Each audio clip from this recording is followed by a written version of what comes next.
Well, you look good. Thanks, Dariush. Dariush Soudi's here with us today on Never Broke Again, along with Josh Krafchick and Andrew Saltman. And Dariush is going to share with us what skills he's learned. So if I stole all of Dariush's money right now, what would he do? If I just went to his bank accounts, hacked him. So Dariush, you're in where? Dubai? I'm in Dubai, yes. And it's morning time, your time, and it's evening time, mine. And I put the kids to bed. By any seconds now, I envisage one of them just walking in and shouting something. So Cool. I like Bring him to. on. How old are they? I have four. Oh, how? Two from previous marriage and two from current marriage. The first two are 28 and 26, and the second are 7 and 14. Okay. Yeah, so they keep me young and penniless. So you are. So how do you exactly do you pronounce your name? Is it Dariush? Dariush? Perfect. Yeah, Dariush. Dariush is an Iranian name, and Dariush was a king of the Persian Empire going back 2,500 years ago, and his claim to fame is that he got killed by Alexander the Great. He got defeated. If you're going to get killed by someone, might as well be him, right? Exactly. Actually, he wasn't. It's an interesting story. He fled to north of Iran when Alexander the Great came to the south of Iran and took over the capital. And he went to the north to build an army. And two of his generals killed him. And they cut off his head and brought it back to Alexander the Great. And they said, here you are. We defeated the great king. And he said, kill the generals, because if they can go behind their boss, they go behind me. There you go. That's how you keep people in line. Traitors will always be traitors. So if you can't cut people's heads off in business, how do you keep people in line nowadays? Yeah, kick them in the balls. Yeah, kick them in the balls? Well, what about the women? X-rated. We won't go there. I just say, if it comes to women, I'll just go next. There you go. But yeah, I think see you on social media a lot. And like I see you doing like speaking and all sorts of stuff. But like, how did you get started? Like, what exactly are you doing? Just accidental, Josh. The story goes, I'm 55 right now. And when I was 42, 43, I lost everything. Lost everything, and not just money-wise. I lost my health. I lost my family. I lost my home. Literally, I was penniless. I was in the UK, and I came to Dubai with $700 or $750 in my pocket. And then I built my business again. And about 6 years ago, somebody heard my story. It was actually one of my pupils, my students, clients, came to me and said, look, I have an event, and I would love you to speak on the second day at 5 p.m. And I didn't know it was dead man slot, which is everybody wants to go home, and they have to fill this gap. So they got me to speak, and I only had an hour, but I just went on for about 2.5. And end of the 2.5 hours, there were more people in the room than first started, and people were jumping up and down, crying, dancing. And somebody opened up a Facebook page in the room, and today I have 500,000 followers on Facebook. And it was just coincidence. People got inspired by the story.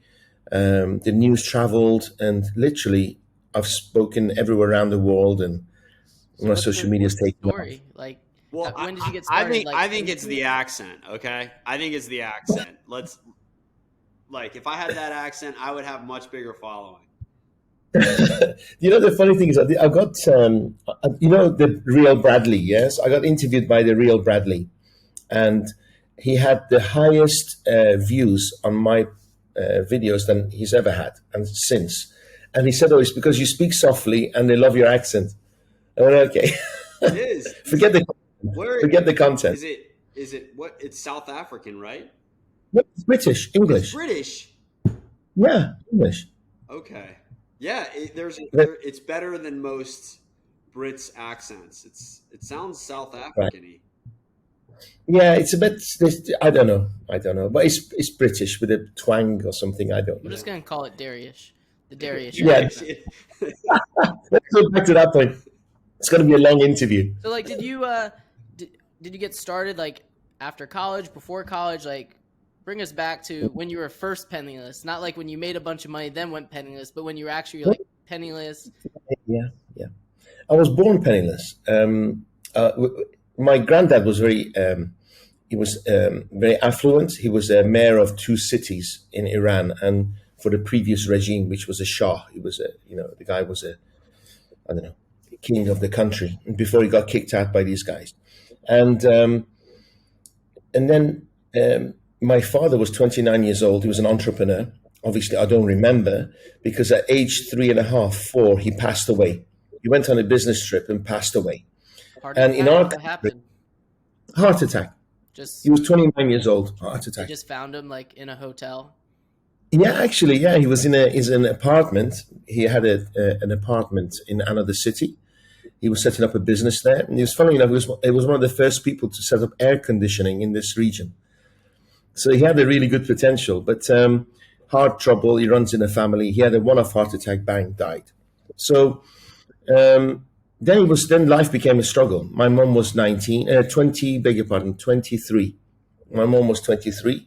My sister was 30 days old, and she had to fight for our custody with my dad's family, and they won.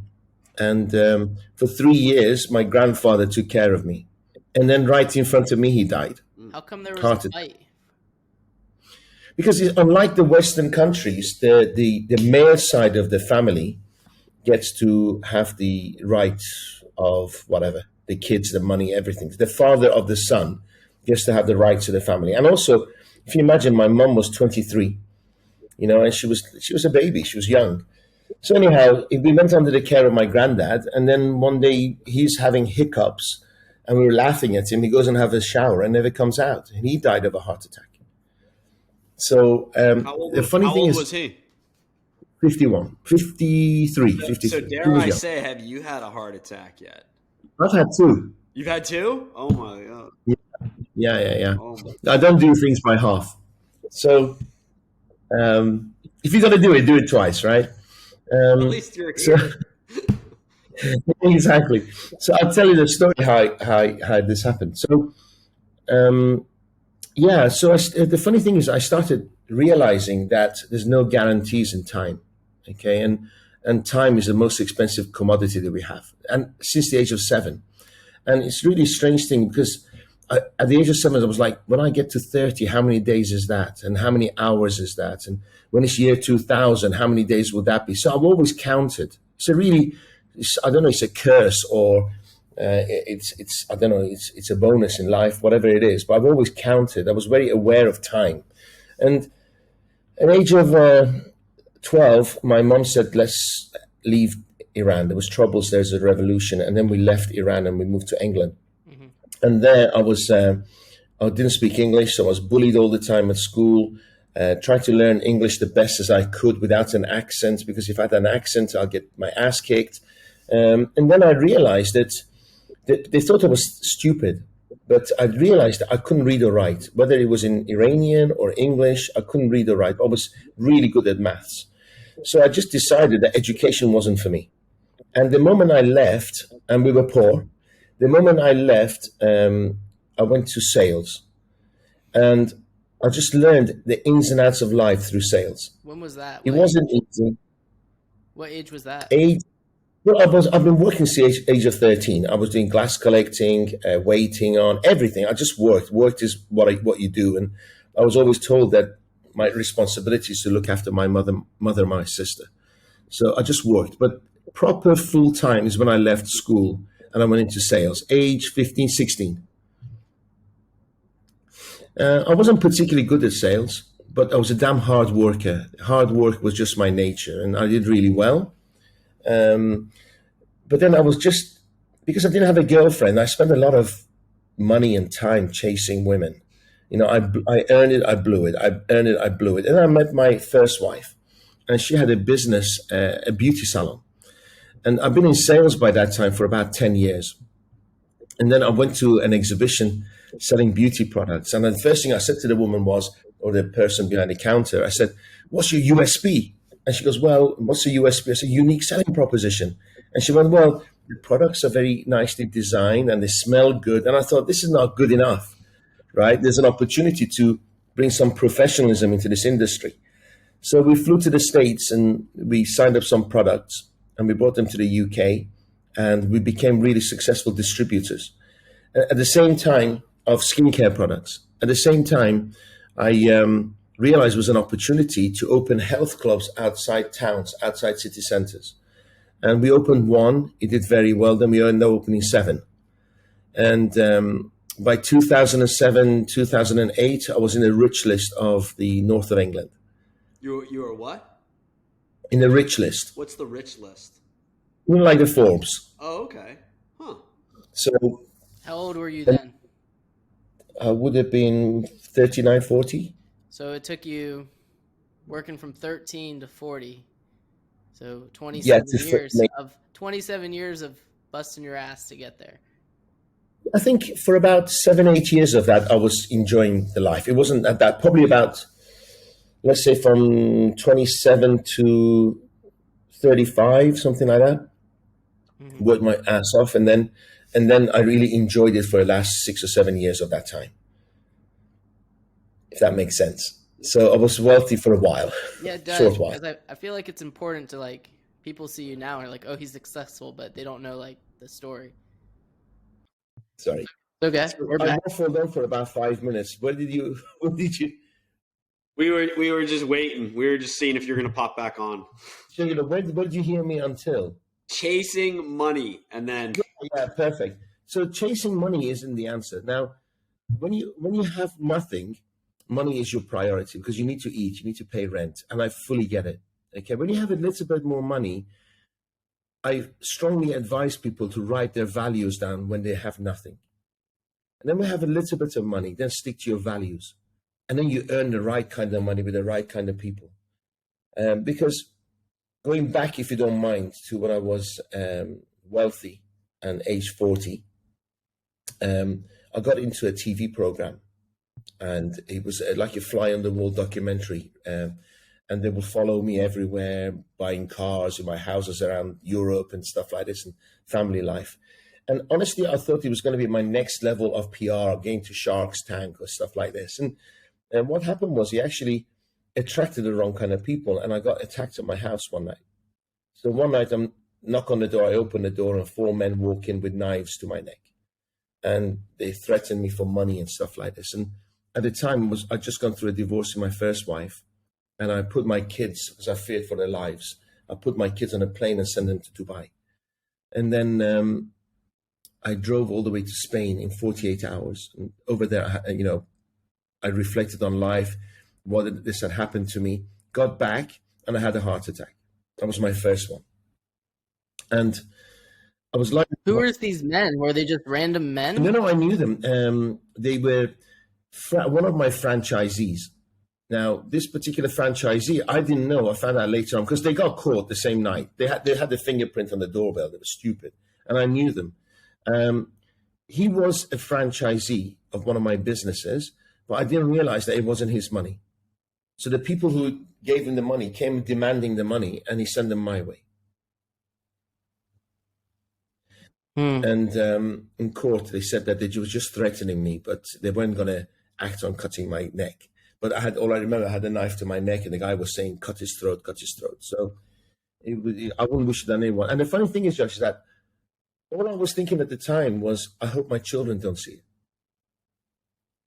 It was a really strange feeling. So anyhow, I'm lying on a hospital bed, and I was looking at the ceiling, and they said I had a high chance of not making it. And because... So they actually cut you? I'll explain. And okay. So no, it's a heart attack. He had a heart attack. No, but they do cut, and they give you, they cut the veins from your leg and they put it in your heart.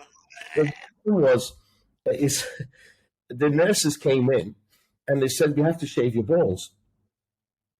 So I said, why do you want to shave my balls for? Because I've had a heart attack, right? They said, no, there's this new thing called stents. And what we'll do, we'll cut you down, there, and then we just feed this tube into your heart through your artery on your groin. And then we'll put these balloons that will expand the actual arteries that cuts away the bypass where they used to cut your, ribs, and it was a horrible experience. But anyway, so that was on morphine. So I was just like, hey, go away, just go ahead and shave me down there. So they started shaving me down there, and it was just really embarrassing. And then the surgeon comes in and says, "What are you doing?" So we're just cutting it for the stents. He goes, "No, I'm going to use his wrist." So they cut me down there for no reason at all. Just gave you a They haircut. gave me a haircut for I didn't need it. So Probably the most expensive haircut you ever got. exactly, most embarrassing. So anyway, this stent is incredible. I thought they're going to put me to sleep. I was actually watching my heart being worked on through these little tubes. Incredible, incredible. I advise the listeners to go and learn about this doctor. He's worth about $8 billion now, but he's practiced these heart surgeries on his own self. Incredible, through his wrist and groin. Incredible, incredible, and he saved millions of lives. They shaved your balls by accident. I had. You play baseball, Dariush? No, used to. Used to. You put eye black under your eyes, right? So I had eye black in one pocket, and I had chapstick in the other.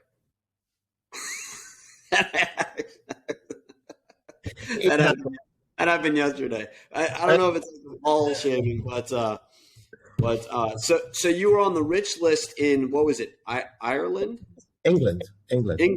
Okay. And what propped you up there? The health clubs? At one stage we had 30,000 members. Oh, okay. So what were you worth to get on the rich list? I was about probably $100 million. Did you put out with the clubs? And that's not like $100 million in the bank. It's just like worth $100 million, all the assets, well, right? Here's the thing. It's a very good point. It was just bullshit, really. Because when he came to push and shove, I ended up with nothing. Okay, because I decided in the hospital that I didn't want to be in England anymore. I was working with people I didn't like working with. I had partners I didn't like. I didn't like my lawyers, my account. I didn't like anything. I didn't like the weather. You know, I wanted to be somewhere sunny. I didn't like paying taxes. It was just crazy. Just like at every pain point confronted me on the hospital bed. And I thought, you know what? If I make this, I'm going to go to Dubai and be with my kids. And I set a date, September the 1st, 2009. I don't know why that was the date I set. So when I recovered, I went and told everyone. I told everyone, even the buyers of some of my businesses. And one of the biggest buyers came to me, paid me 5% down payment. And he said, you know, give me the keys and I'll give you I'll take over the rent and everything else. And on goodwill, I took the 5%, gave him the keys, and he never paid me the 95%. Yeah, and he just said, sue me. And I thought, you know what? If I sue him, it's going to take years. I'll never see my kids. I'll be in a country I don't like being. I just thought, I'll wash my hands with this and move on. I drove to Spain. I had 3 houses. I did a house sale, and I literally dropped the keys on the kitchen table and left. 12 years later, they could still be there. I have no idea. I just left. I thought, I got this. I remember the story about Julius Caesar about burning the boats. Do you hear about it? Yeah. You gotta burn the boats. Yeah. And I thought, if I don't burn, that's what Tony Robbins is always. I always see Tony Robbins propaganda. Burn the boats. Burn the boats. Yeah. So I burned my boats, you know, and just landed in Dubai I was leveraged. The bank came after me. The tax man came after. It was crazy. They came after me at every angle. I wish I'd gone bankrupt. I never went bankrupt, but I wish I had done, because I could have ended up with something. So I just decided to pay everybody. When you were in the hospital bed, what was going through like your mind? Were you just like constantly thinking the whole time? Did time like slow down, like the Matrix? No, I'm a thinker anyway. So I'm always thinking. This head of mine is always thinking. So I'm always creating, asking the right questions. You know, I'm very aware of the questions I ask myself. And I just knew it wasn't my time. And I thought, you know what? I need to make a change. And the questions I was asking is, how can I be happy? How can I be with my kids? How can I leave this joint? How can I survive this? How can I make sure I look after myself? How can I make sure I don't bring this onto my family? Yeah, but it took 6 years. Yeah, from nothing to being financially something. But here's the funny thing is, when you got nothing, not many people want to know. But when you make it, everybody wants to be around you. Yeah, and I used to say to people, I say to my wife, just wait, they'll come back. They'll come back knocking on my door. They'll come back wanting to be around me. But when you got nothing, nobody sees your vision. Nobody shares anything with you. You just have to keep knocking on those doors. So who was around you when you were building everything? Who was like a believer? My ex-wife and my wife and my kids. That's it. Even my mom disowned me. Yeah, she said I was a loser and I was an embarrassment to the family. So I sent her a letter saying, Mom, I love you, but I'm going to love you from a distance because you're the only person who can get under my skin. And I'm there, a middle-aged man, being affected for about 3 days because my mom called me an embarrassment, and then I sent her a big, long letter. I think it was 9 pages of how much I loved her and how much I wanted her to be there for me. I'll always be there for her and blah, blah, blah. And she sent me one page letter back. And he said, okay, fuck off. Yeah? Yeah. How'd you take that? Wasn't surprised. Do you still talk to her now? Yeah, I pay her bills. I send her money. Now I'm the best son in the world because her values are measured by money and not the rightfulness of the person. Because she's had it so tough. Sometimes she socializes with people who got zero values, who've earned money from screwing people and stuff like this. And I don't want to know them, but for her, you're measured by the amount of money you have in your bank account, your lifestyle, because of the way she was. She lived her life since the age of 23, always striving, always worrying, always seeking money. And it was tough for her. So I don't kind of blame her. But here's the thing. I went to a Tony Robbins seminar. I'm a Tony Robbins coach. It was about only 4 years ago in Tenerife in Spain. And I hadn't really got on with my mom, but I was sending her money. And I realized that I always thought, what's my DNA? What's in my DNA that gives me positive? I only see positivity, I see opportunity. Definitely isn't my mom. And then I realized, I always thought it was my dad's DNA. I never know. I just thought maybe he was an entrepreneur and here I am with his DNA. But I realized that she was my inspiration. She was my inspiration because I just wanted to show her that you're fucking wrong about me. Excuse my language, right? You're fucking wrong. I'm going to show you that I am someone. I am not going to be a waste of space. Yes. I'm not going to be a loser that you keep telling me I am all my life. And I gave her a call from Tenerife. I said, what are you doing this Christmas? She goes, nothing. I said, I'm flying you over to Dubai. 4 years on, I see her every Christmas. I speak to her every single day. She still pisses me off. She still gets under my skin, right? But at least I know that she's my inspiration. So you moved to Dubai. You yes. burned the boats, right? Yeah. So wait, who is this guy that burned you and didn't pay you? He was a loan shark. They call him. Do you do bridging money? Bridging loans? You do bridging loans? Yeah, on occasion. Yeah, short term. Yeah, short term bridging loans. He was a financier, and also his wife was a client of ours. And then when she said, "Oh, you're selling the business," she got the husband involved. I didn't really know him, but looking back now, there were signs. There were signs that he wasn't good. You just don't see it. You know when do you want to put his name out there? Not particularly. No, I can't remember. Do you know what? Here's the thing, right? Because I've had a pretty tough ride. There's something in my head that eliminates negative or pain. Does that make sense? I'm so focused. Somebody, like, for instance, a member of staff comes back 5 years later and wants to talk to me. And I just talk to them. I can't even remember. And my son says, Dad, what are you doing? This guy stole from us. This guy lied to us. And I can't even remember.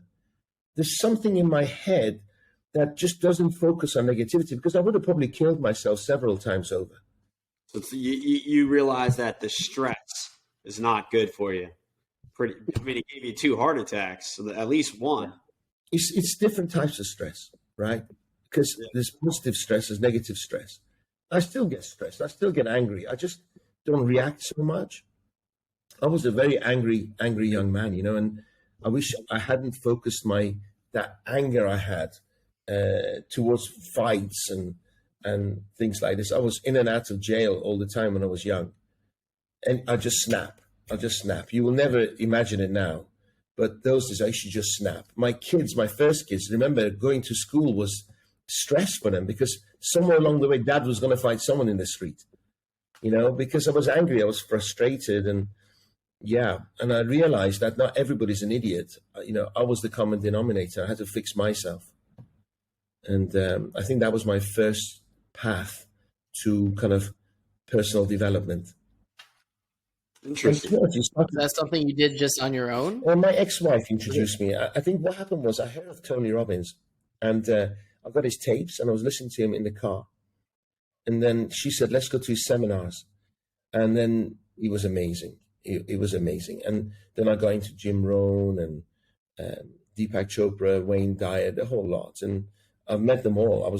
Been blessed to meet them all. And I think you need a good balance of spirituality and commercialism, everything. And it all comes to mind power. It all comes to your motivation. It comes to your drive and hunger. What are you reading right now, Dariush? Right now, good point. I'll show you. Can I show you? Yeah, show us. If I can find it.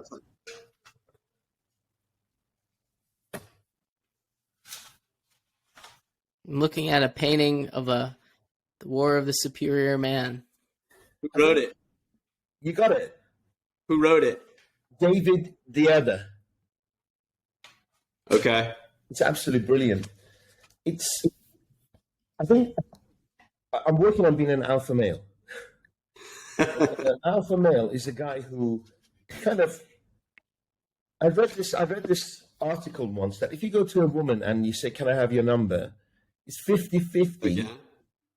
It's 50-50 if she'll give you her number. Okay? But if you go to a woman and say, look, I was just on the way. Come on back. But if you go to a woman, can you hear me okay? But if you go to a woman and say, listen, I was just on the way to that office. I saw you. Can I have your number? The chance of her giving her number to you increases by 25%. Okay? And that's an alpha male. An alpha male has got places to go, right? Things to achieve. Sounds like a pinball. So I'm trying to learn to be an alpha male. I want a mission, I want a course, and I want to attract loads of abundance of energy. Yeah. What is your purpose and vision? I want to bring abundance to this. I'm writing a book called Monkey Business. And basically, everywhere I've been, I've never been the best looking, the smartest, the fastest, the strongest, nothing. I'm the monkey in the room, right? And my book's called Monkey Business. That means if you follow certain rules, any monkey can make it. Okay, so what I want to do is I want to teach people how to be financially successful who are like me, who don't have a gift. Yeah, I wasn't given a gift, but there's a set of rules that you need to follow. You were given that sweet accent, Dariush. That's a gift. Yeah, I had my ass kicked for it. No, maybe as a kid. Everybody gets their ass kicked as a kid.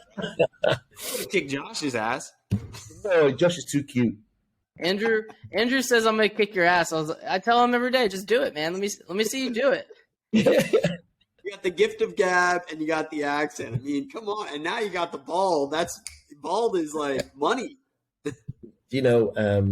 I do these. I don't know. Do you follow my Gladiator Mastery program? No, it doesn't matter if you haven't. Okay. I see the videos on Instagram all the time. I wasn't sure exactly what you do other than talk to people. Okay. Well, I have 9 businesses, and I'm trying to close most of them down and going to more motivation and teaching. I have a large following, and I call them gladiators. And the reason I call them gladiators because I think that most of our generation, the young generation, are gone soft. 2,000 years ago, if you went into the marketplace, what we call the arena, and if you weren't prepared, you didn't have a strategy, you get your head cut off, right? But now we got entrepreneurs going out there and losing deals every single day because they don't have a strategy. They weren't trained, and they're just dying every day. And I hate to see that. I think that slow death is far worse than that instant death of 2,000 years ago. I'd rather not drip, die slowly. So what I want to do is I want to teach the one thing generation. Now, it could be somebody my age who's had enough to accelerate their process of becoming wealthy. Understanding the psychology, why people say no, why they reject them, and how to overcome them, just playing psychological games, because you can manipulate most people in the right way. You can Did you get manipulate that most from the Gladiator movie with Russell Crowe? Well, that's one of my favorite movies, but no. No? Do you Well, follow, what is the quote? What you have a favorite quote from that movie?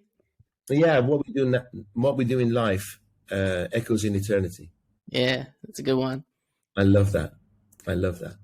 So, yeah. Do you follow Steven Pressfield at all? No, but I'm gonna do so now. He is obsessed with that. He's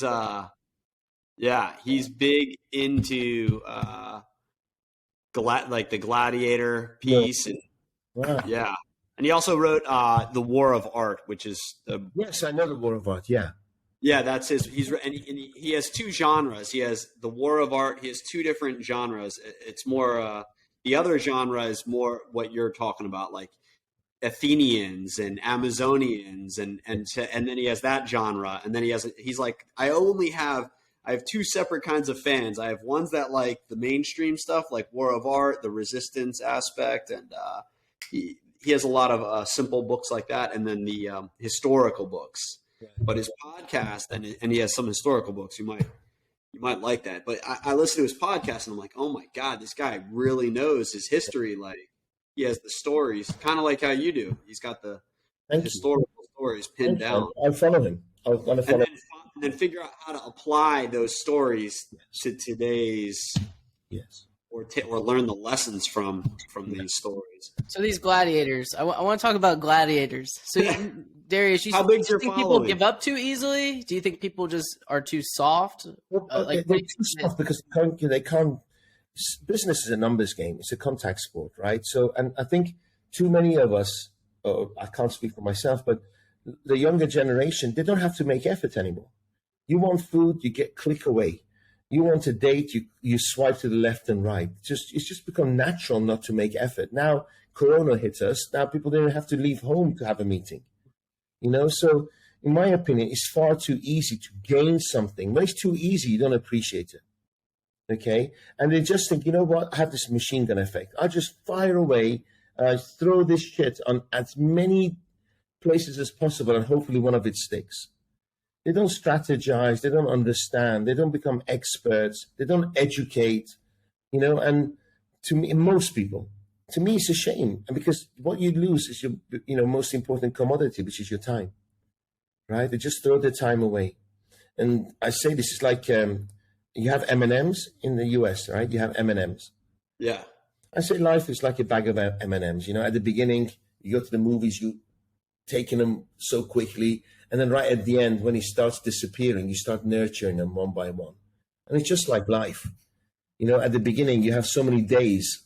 You just swallow those days. But when it comes a bit closer to your end date, you start nurturing those days. So I can fully understand why young people waste time.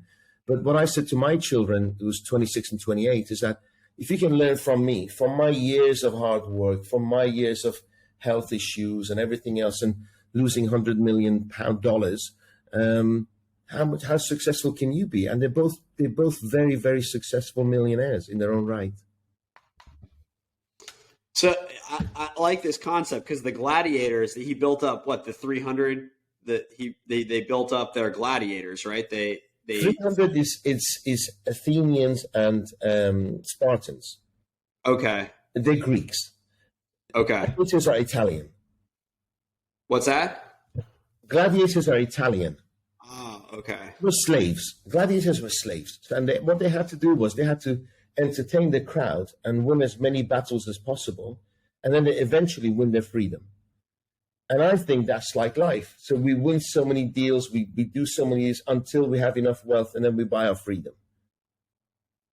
That's where I see the resemblance. Mm-hmm. Mm-hmm. So how do you maximize your time every day? I make sure I have a good PA. I have a good gatekeeper, because for an entrepreneur, it's really tough to say, for somebody who takes risks, it's very easy to say yes and very hard to say no. So what I do is I've written in my list of values down. Even today, I make mistakes, and I make sure that they're very clear with my values and I'm very clear with theirs before we spend any time together.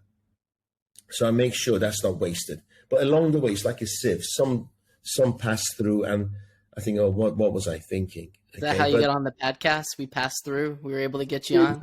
It was a very close call. It was a very close call. And it just happened to be in the evening and I don't do much. So I just thought, what the hell? I've got nothing to lose. True. Just kidding, guys. Kids are asleep. It's only 7:53 p.m. over there. It's only the wife who doesn't get the attention. That's fine. We had David Meltzer on. I don't know if you follow him. Yes. Know of him. And he's how much time does he give his wife a day? 1 minute? Minimum 1 minute a day. Something like that, yeah. Or 2 minutes or 30 minutes. He had a funny category. Give his mom a minute a day. He had a whole schedule. A minute a day. I think wife 30 minutes a day. I think he needs to just 1 minute. I remember I was for him. I was in Davos and I didn't have the pleasure of meeting Bill Gates, but I met his secretaries and there was a queue of reporters waiting to see him. And he'll go, Financial Times, 2 minutes. New York Times, 1 minute. The interviews were minute, 2, 3 max. And I really learned a lot. And I thought, you know what? He doesn't have time for, hi, how are the kids? How was your weekend? Right? Your minute is gone. So the way he manages his time ultimately changes the way people use his time. So people know they have 2 minutes. So ultimately they cut the shit and say, I'm not going to say, how's your headache, Mr.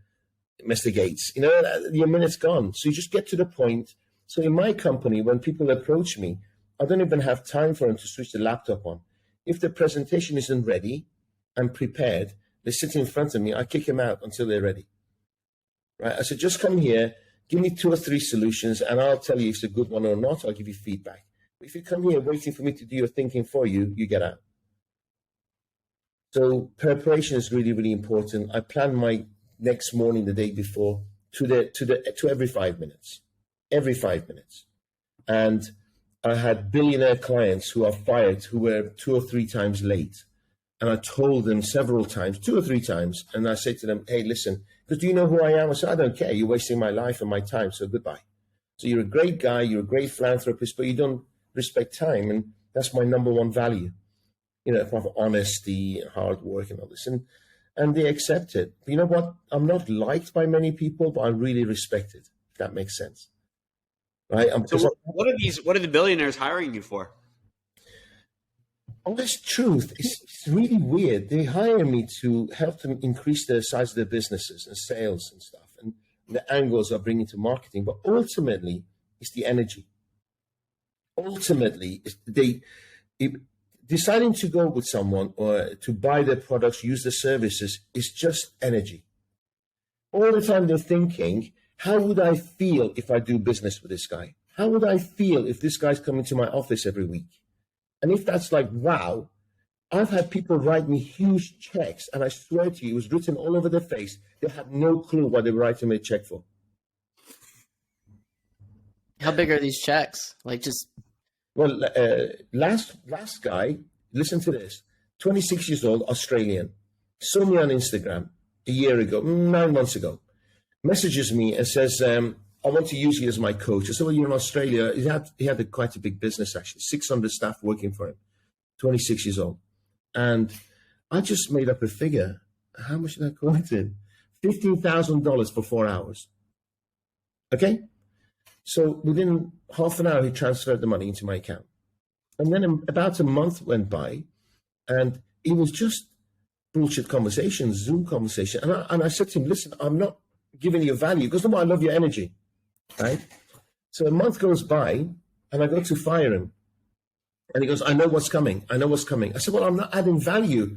He goes, you know what I'm going to do? I'm going to send you $10,000 more for the same 4 hours. And he sent it for 4 months. I've learned this because I've gone fast and I've gone slow in life. And I'm sure you've done that too, right? And you're like, all right, it's all about money. It's all about money. Like in my 30s, I was like, make the paper, get the paper, close the deal, sell. Where's the efficient part of the process, right? And everything could be bought. So that guy, I understand that guy's mindset, right? He liked it. He liked you. He saw you. He wanted to buy you, right? Yeah. He didn't know. He probably could have gotten you for free, right? Maybe not, right? No. Let's just say no for the audience sake. Okay. But he could have approached you. No. You're always right, Andrew. Okay. As we shake our heads, no. No. Okay. Now we're shaking our heads, yes. Maybe I'm wrong. Maybe I am wrong. I'm not honest, but you're interesting, Andrew. Continue. But okay. But I feel like I understand his mindset, right? I like that. I maybe not. I'm coming back from a different mindset, right? I like that. I want to buy it. I don't care how much it costs. I know how much I make, right? I can absorb that expense, and I can buy, because I used to see I can buy people, right? Yeah. I was making, and I am, but like I can buy that person. It was like the app Cameo. It's like a joke. I don't know if you know this app. It's like I can buy this person for $100 and I get a minute, 2 minutes of their time. This is a very well-known person. I'm buying, like, that's my bitch. Like, that's what it felt like. I can make that person. Yes. And I was like, this is power. This is weird. It's power, right? So it's a little like addictive. But then I'm like, all right, because it feels like, okay, I'm living up here, right? And I want to come back down to earth, because that's where most people are, right? Because they don't know. Sometimes people can't get there, or they don't want to be there, or they don't even know it exists, right? So you come back down, like I come back down every once in a while. I'm like, all right, I love my kids. like, I love my friend. Like, all right, I'll hang with Josh. You know what I mean? I'm like, all right, well, I'm gonna use my organic reach, right? My organic reach, and go for that. So he probably, he may have had somebody in his network that he could have reached out organically, right? As opposed to, I like that, I want to buy it, right? So I get the two different mindsets in life. Hey, what mindset? I think you're in the more organic mindset now, and you used to be in the material mindset. There's the biggest aphrodisiac, in my opinion, is closing a deal. Even now. My next Gladiators mastery, I only have it for 35 people a month, okay, and that's it. And a corporate company had booked 11 people. And I was skiing in Switzerland last week, and he messaged me saying, you know what, I'm sorry, I dropped the ball. Although he paid me, he said, I dropped the ball, and I can only have one person coming. 10 are not coming, okay? And suddenly I've got from 35 to 25 people. The room will look empty. Today I went and sold 5 tickets by myself. Met 5 people regarding other things, and I sold them 5 tickets. I was orgasmic. Okay, I still am a little bit, but you can only see below my breath. So where, like, what? How much is a ticket? How much is a ticket? It's nothing. It's $1,000, right? Okay. Yeah. How do you learn to love not closing deals? Because you can't close them all. I close 99% of my deals. Oh yeah. Yeah. Honestly. Close Josh on something. Josh. He's got $1,000. I'm telling you. I know he does. No, I don't. I'm closing that. Josh, the American way. He's got a credit card. I'm going to close in that. Josh, when was the last time you went to a shop to buy a piece of item of clothing? Does Amazon count? Anything. Did you go to Zara or to buy some socks or something? I just actually no. I just went to Walmart. Okay. On Friday with Roxanne, and I bought some underwear for the first time in like 3 years, and it ended up being children's underwear, so it doesn't even fit. Does that count? Josh, that was a little bit too much information, but yes, it counts, right? Well, you asked.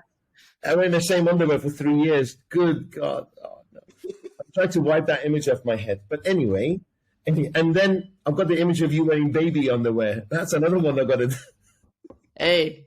You're lucky I'm mentally conditioned to forget bad news. Yeah, you are. See, this is a test. It's a good test. So I've never met you before, right? So let's say you go into a shop and you know exactly what you want to buy, okay? Mm-hmm. And you're thinking, I want to buy those underwear. I hope they have my size, my color, the right price. And suddenly, suddenly in the corner of your eye, you see an assistant walking towards you. Okay? Mm-hmm. Your dialogue as a buyer changes. You're not thinking underwear anymore. You're thinking, oh shit, this guy's going to come and say to me, how can I help you? Right? Mm-hmm. How am I going to get rid of him without being rude? So what you do is you practice resistance. It's called the smoke screen. So what you say is, oh shit, what am I going to get rid of him? I'll just say, it's okay, I'm just looking. He approaches you, he says, can I help you? Just say, it's okay, I'm just looking. And he says to you, what does he say? It's okay, I'll be here if you need anything. True? I would say, what are you looking for? Well, the thing is, it's okay, I'm just looking. Right? Okay. But what if you actually come to my store and I said to you, good afternoon, are you just looking? Yeah. See, what happens is, No, I'm not looking. I'm buying.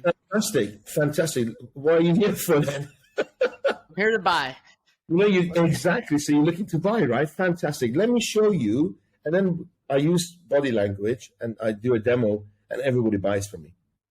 I take you to I don't know, some items of clothing. But during that time, from hello to taking to those items of clothing, I educate you about fashion. So what I'll say is, do you know leather is in or brown leather is in? It was last year's Milan fashion show, blah, blah, blah. And all you're thinking now is like, this guy is not trying to sell me something. He actually knows something about fashion. Mm-hmm. Am I making sense? And then what you'll say is, Dariush, can you help me? Or what's your name? Dariush, oh, can you help me? And I said, how can I help you? I'm going to a party. I haven't worn clean underwear for 3 years. Can you help me? Right? So that goes a long way. That was nice. I like how you incorporated the underwear. That was good. That was good improvisation there. I like it. Yeah. What was that key question again? What was it? It was you break people's patterns. So what happens is, let's say a person on a shopping mall, they do these perfumes. They spray perfumes on a piece of paper. Every single time they're going to get refused. Out of 10,000 people, they get refused 9,900 times. And if you put all the rejections together, it's probably the main one is, I've got no time, thank you, I'm in a rush. Okay? So if you jam people's brains by saying their rejection before they tell you, you clog their brain, you jam their brain. And when they're pausing, then you can get in and build relationships. So what happens is when somebody meets with you, they don't think positively straight away. Most of the time, people think negative things based on their past negative experiences. So what I do is when I sit down with somebody, I'm saying, hey, listen, you want to use our services? Hey, we're going to make mistakes. We're going to screw up with people. People make mistakes. We're not machines. But here's the thing. I only hire motivated people. And this is my 7-stage process of hiring motivated people, which means ultimately when things go wrong, these guys will stay here till 2 a.m. to look after you. Mm-hmm. Okay, so he's thinking, shit, that's exactly what I was thinking, because most people take my money and run. Most people take my money and I have to phone them and chase them. You see? Because everybody paints the picture of heaven after you buy my products. I paint the picture of when hell breaks loose, I'm there to support you. Fear of loss is greater than the fear of gain. Yeah, exactly. Listen, we're going to screw up. However, we know how to solve the problems, and you don't. Yeah, well, we'll be picking your. I know how to solve the problems, but I will be taking your telephone call. I won't be going block. So, yeah, I close 99% of my deals. Now, the only ones I don't close is where it's not the decision maker. Okay, and literally they're going broke.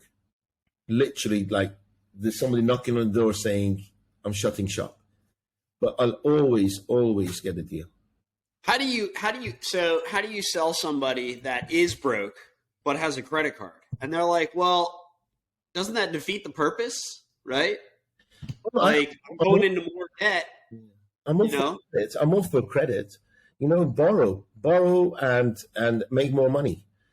Don't give the shares of your business away. Don't give the kitchen sink away. Keep everything. Borrow as much as you can. Make more money. I'm still leveraged, but I borrow at 2% and I make 24% a year. My residual income from my borrowing is nice income for me. Right? So what are you investing to get 24% return? I'm actually an ambassador. I built a company with the founders. Company, write it down if you want. AIX Investments. Okay, AIX Investments. The safe policy returns you 24% a year, not month, a year. So I've been plowing money into that investment account for the last 4 years. Now I'm banking $250,000 a month, just passive. Dollars. Just passive. What do they invest in? Well, here, because it's secure, you just get your checks. So, and they will invest in commodities, currencies. It's up to them. All they ask for you is time. So what you do is you give them 3 years. You give them, let's say, $100,000. The moment you sign up, they give you a $100,000 check back, dated 3 years, and then quarterly payments, checks in your hand. So you just bank your checks. Mm-hmm. And all they know is through that three-year period, they will eventually make more money than 24%. Incredible.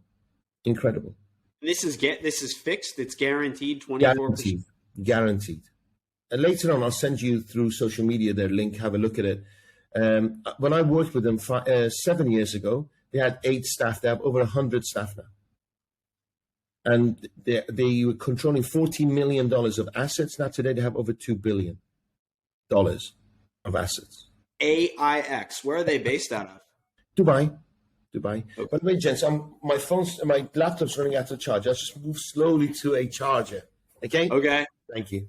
Yeah, don't move too fast, otherwise we may lose you again. This means you're actually enjoying this conversation, right?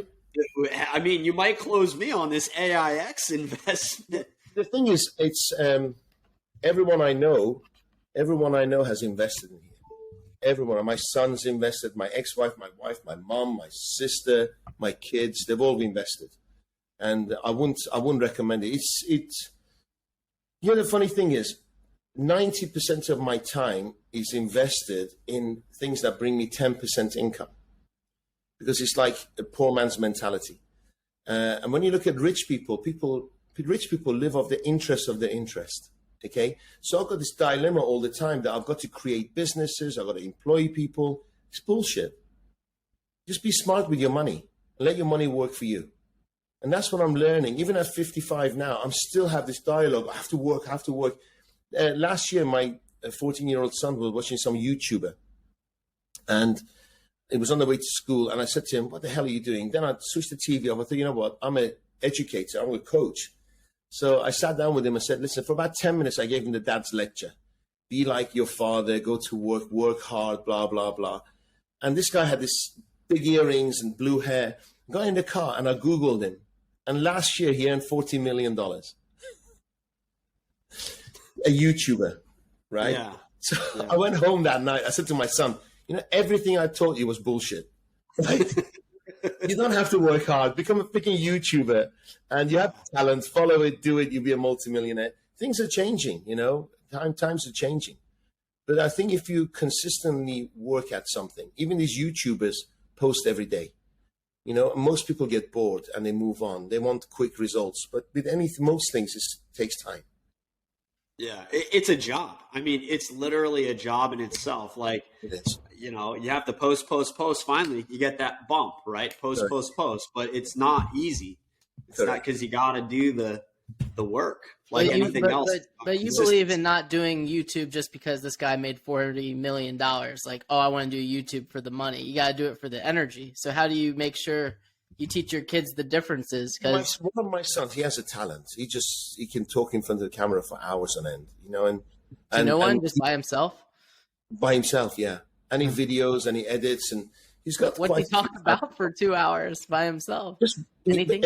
No, not.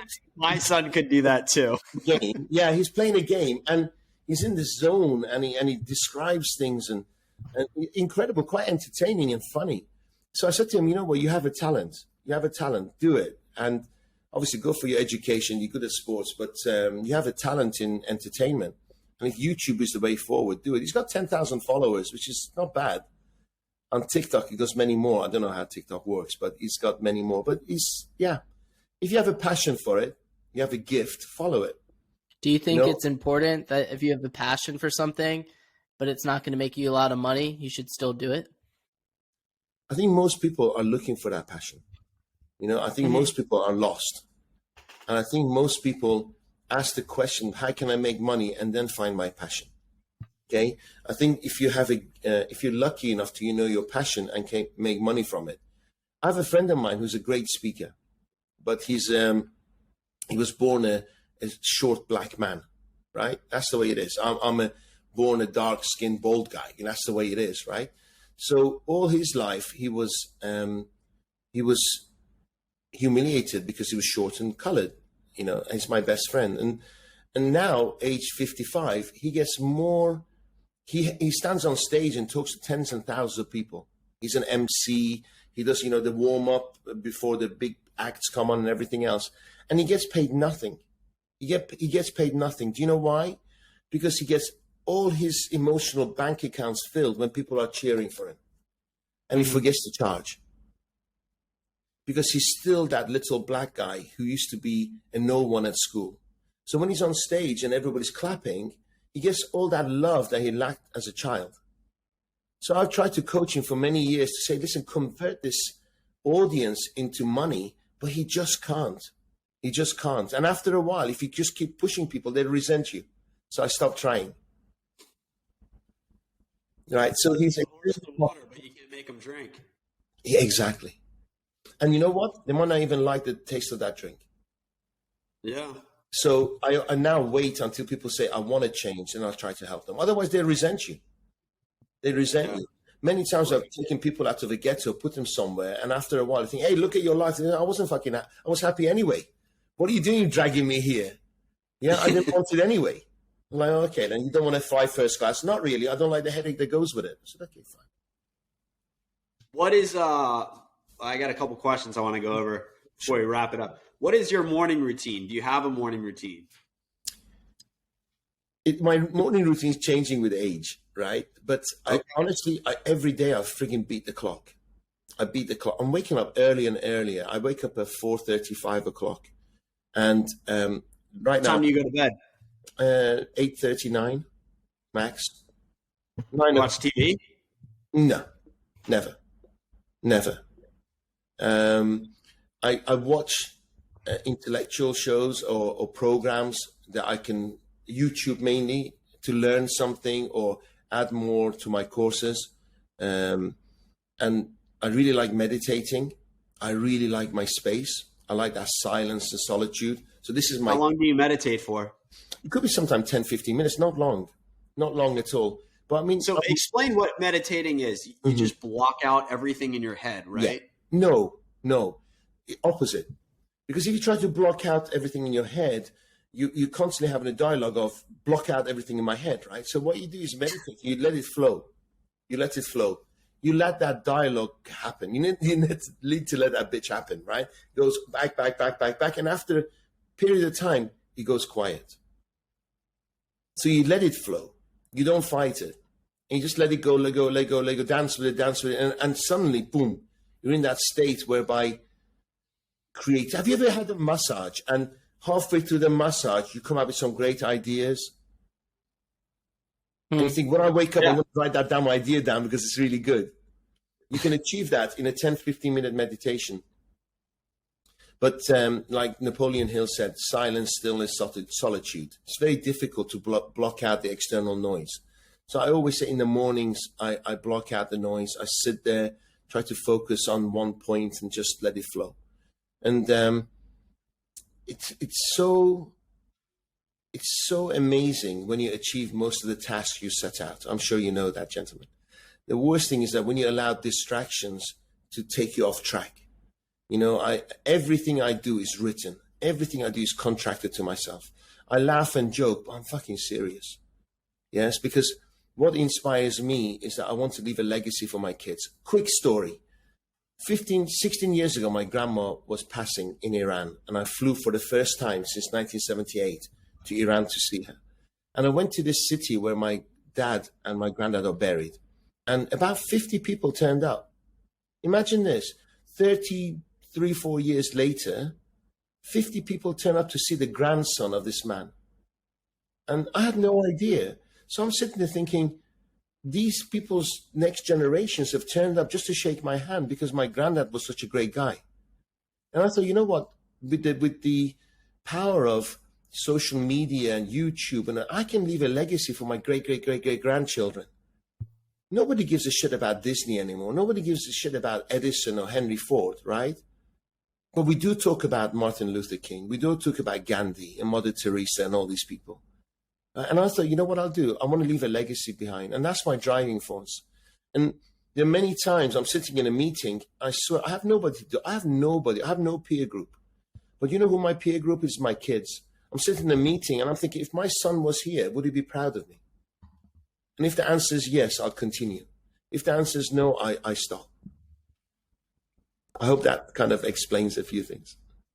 Yeah, we were just going through your morning routine. We got a little distracted. Oh, sorry. Morning routine. Here's the thing. You talk about ignoring distractions. He's always wondering what other people's morning routines are. Sorry. Yeah, morning routine. Well, I'm looking for new ideas always, right? Because that's the key to life for me. New ideas, right? My sports bag's always packed from the night before. Okay, and I put it in the car. So when I get up, all I have to do is put my shorts on, jump in the car, and go, because I'll look for excuses not to go. Yeah. Okay, where's my socks? Where's my t-shirt? I'm bags in the car, my shorts and t-shirt ready. Put it on and I go. Okay, and I make sure that I go to the office very early before anybody else. Right, but now I tend to be in my first meeting at 8:30, 9 o'clock. So I go in the office at 7:30. I'll do my work. I might meet the PA, and then I'll just go to my appointments. And I make sure I meet as many people as possible. I'm just meeting from 9 to 6. I just meet people with a purpose. I met a guy 2 weeks back, and he said, look, quite a successful guy from Switzerland in Dubai. And he said, listen, my son's come here. He's 17. Would you help him out? And when I was away on holiday, I actually wrote a plan for his son. Okay. And he said, I can't wait for you to come back off holiday. So I messaged him for my holiday, and I said, when are you free to meet next week? And you know what he said to me? What's the agenda before we meet? And I was like, what the fuck? I've been thinking about helping your kid. And on my holiday, I'm writing him a plan. I just said, if you're asking me, we don't need to meet. Cancel. Done. Next. And you got to sit with people who have the same values. Humbleness is gratitude is really important, right? I had someone do that to me once. They're like, what questions are you going to ask me when we get coffee? I'm like, I don't know. Let's get a coffee, see where it goes. It's like the podcast. Somebody's like, hey, can I have the questions? I'm like, this ain't for you, man. I'm like, dude, give me a break, bro. I'm like, next. Who else is open? The problem to with the questions is the person's just trying to get to the next question versus we could have a whole podcast on one question. Well, they also want to be perfect, right? Because people are out there, they want to be perfect. We have people from Harvard, Stanford, Yale. I've talked to these people, and they want to be perfect. They want to have a call before the podcast, 2 calls before the podcast. What is the questions you're going to ask me? They want to think about it. They don't want anything to come up that might be, controversial. Be controversial for them. The brands or the ego. It's crazy that they're living this way, so caged, I guess. I'm not sure how you would call it, but I'm like, no, not a good fit. Like trying to write a script to your own movie, but you can't do that. Yeah, it's. I'm like, dude, we're just. Never mind. I'm like, next, exactly. I'm like, next one. What I get from my followers is that what they say is that your story resonates with mine. That's the most common thing I get and I think. I don't give a shit what people think, right? Here's my heart's on the table. Yeah, in palm of my hands. If you want to tread on it, if you want to kick it, or if you want to appreciate it, that's who I am. And I think it's people. My wife, you say, is soft. It's being soft, right? And I think actually no, that's being hard, because no matter what people say or think, I am who I am. I'm proud of the human being that I am. And ultimately, I think that's what we should all seek. That we should look in the mirror, and when we have that internal dialogue with our image, say, you know what? You done good. You done great. You've had a great. What is Dariush's superpower? Love. Love. Yeah. If I could do it all over again, I would sit on a hill somewhere and I hug people all day. I swear. Hugs for the win. Can you imagine Darius just on a hill with a sign So that hot. says, actually, there was a guy at my university, big dreadlocks. He had a sign that just said free hugs, and he would stand like in the courtyard all day. I love that guy. My brother from another mother. Yeah, I don't know where he is now, but I remember that guy. Yeah. But you see, because ultimately, we're only doing it for love. Ultimately, it's all about love. I don't know how we sugarcoat it, but it's all about being loved and accepted and connected. What is That's love? all it is. How do you combine love? What's that? What is love? Baby, don't hurt me. Hurt me, yeah. But No the thing is, more. right, this is another good one, right? You want to live your life with an open heart. So sometimes along the way, it's going to get kicked. I'd rather live my life with an open heart than a closed one. When you've been yourself, you are who you are. And yeah, people are going to kick it. People are going to steal, lie, cheat you, whatever. But most people are great people. Most people are good people. Are you a risk taker? Absolutely. Yeah. You see, you went like this. Absolutely. Because you know what? Yeah. The reason I said absolutely. I tell you why I kind of did that. It's good, very, very well picked. I went to a Tony Robbins seminar. Thank Chris Walsh for that one. And there's Joe Navarro. Yes, I agree. You know him? Yes. I love it. So what? Andrew thinks that everyone's body language means something versus some people just do it because they're trained to do it. No. It means something, and most people have got no idea. So, right. I went to a Tony. The people who are listening to the words are incorrect. It's the body language that's correct. Everything. Yeah. Went to a Tony Robbins seminar, and what Tony said was that the way we play games is the way we live life. So until then, I thought I was a total risk taker. And then there was a game of trading, and we had these items, and somebody was increasing the price, reducing the price, and there was also commotion in the room with 2,500 people. So what I did was I hesitated to understand the rules of the game, and by the time the game was finished, I was ready to jump in. So he said, this is the way you live life. So I think I'm a risk taker, but it was a really good point. I think sometimes I hesitate to understand the rules before I jump in. So you're like a quick start. Yeah, but because as you're getting older, that money is not so easily replaceable. When you're younger, you can lose it quicker and then gain it quicker. But when you're older, it's bigger amounts, and it's taking a lot more energy to get that amount. So I guess I take huge risks, and but I like to think it's a little bit based on experience, if that makes sense.